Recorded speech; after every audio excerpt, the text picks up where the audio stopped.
How can other people tap dance to work? What's the secret of that? You find your passion. You find your passion. I was very, very lucky to find it, when I was 7 or 8 years old, and fortunately, my children have found their passion. One son loves farming like nothing else. One son loves music like everything else, and all three of them love philanthropy and what they get to do.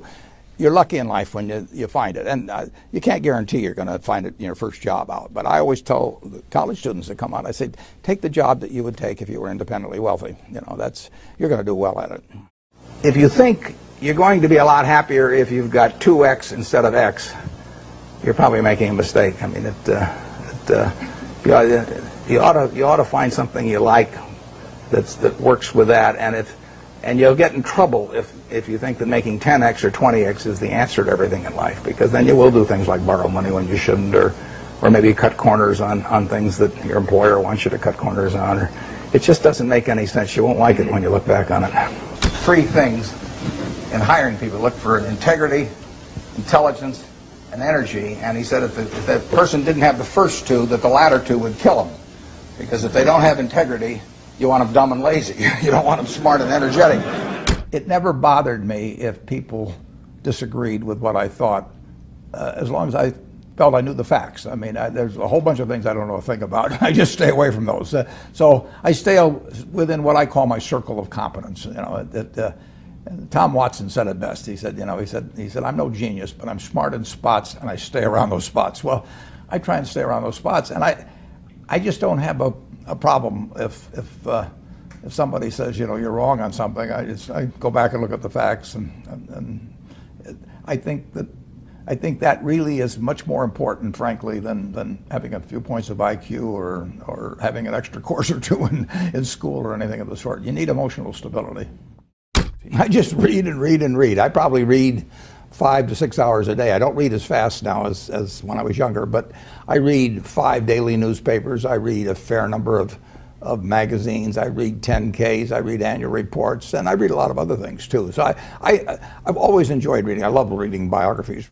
Famous lesson about a margin of safety, that you don't drive a truck that weighs 9,900 pounds across a bridge that says limit 10,000 pounds, because you can't be that sure about it. If you see something like that, you go down a little further down the road and you find one that says limit 20,000 pounds, and that's the one you drive across. The nature of capitalism is that people want to come in and take your castle. It's perfectly understandable. I mean, if I'm selling television sets or something, there's going to be 10 other people that are going to try and sell a better television set. If I have a restaurant here in Omaha, people are going to try and copy my menu and give more parking and take my chef and so on. So capitalism's all about somebody coming and trying to take the castle. Now, what you need is a castle that has some durable competitive advantage, some castle that has a moat around it. And that moat, one of the best moats in many respects, is to be a low-cost producer. But sometimes the moat is just having more talent. I mean, if you're the heavyweight champion of the world and you keep knocking out people, you've got a competitive advantage as long as you can keep doing it.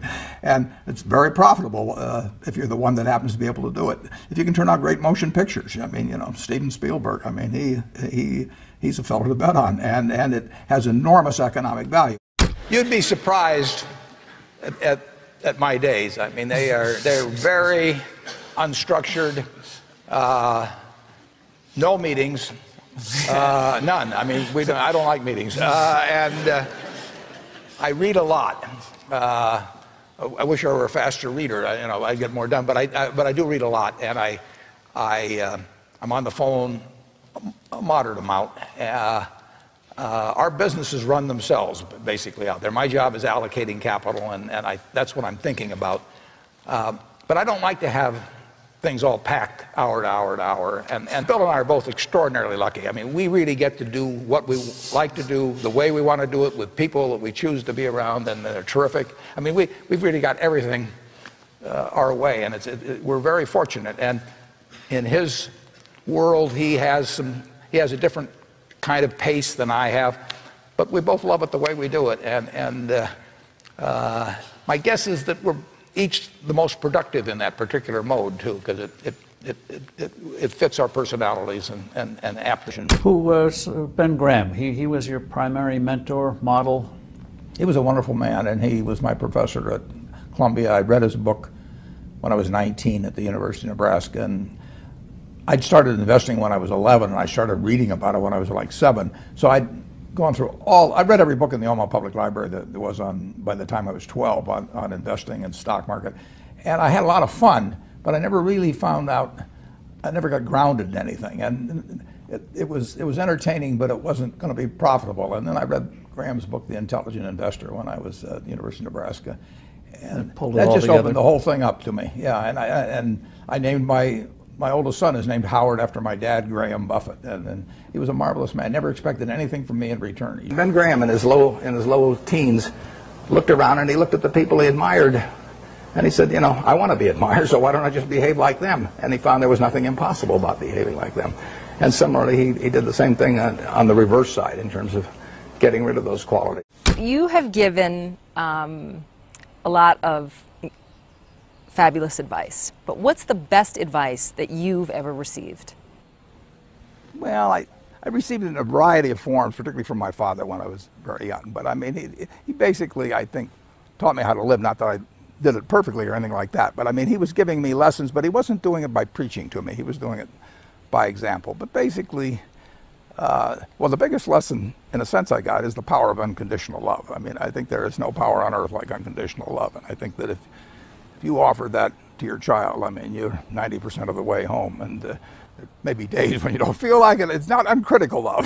That's a different animal. But to know you always can come back, I mean, that is huge in life. That takes you a long, long way. And I would say that every parent out there that can extend that to their child at a very young age, it's going to make for a better human being. And you felt like you got that kind of unconditional love from your dad? I absolutely did, yeah. That is a powerful thing. It is a powerful thing.